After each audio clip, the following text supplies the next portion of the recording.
In this video, you'll learn how to move a Google Drive folder from one place to another inside your drive so you can keep everything organized and easy to find. We'll go through the process step by step, and by the end, you'll be comfortable rearranging your folders without worrying about losing anything.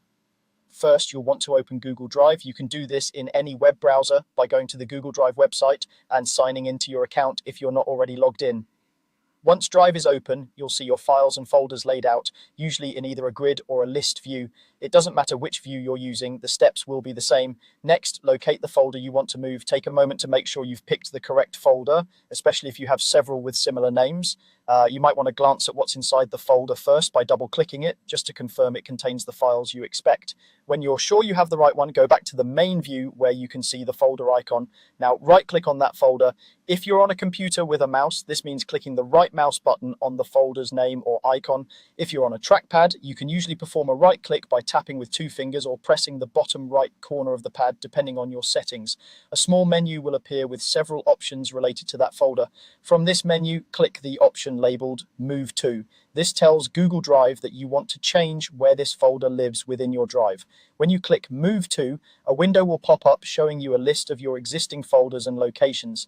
Think of this as a mini map of your Google Drive where you can choose exactly where you want the folder to go. In this window, select the folder where you want to place it. You can do this by clicking through your folder structure, opening folders by clicking the small arrow or double-clicking their names until you reach the destination you want. If you're not sure, choose a location that makes sense for how you work, maybe a project folder or a category folder like work or personal. Take your time here because this is where your folder will appear from now on.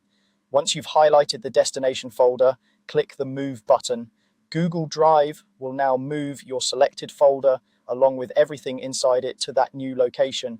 The move usually happens almost instantly, but if your folder is very large, it may take a moment. After it's done, you can navigate to the destination folder to confirm that your folder is there. That's all there is to it. You've opened Google Drive, found the folder you wanted to move, used the right-click menu to choose Move To, selected the new location, and confirmed the move. You can repeat this process anytime you need to reorganize your files and folders, helping you keep your Google Drive clean, structured, and easy to navigate.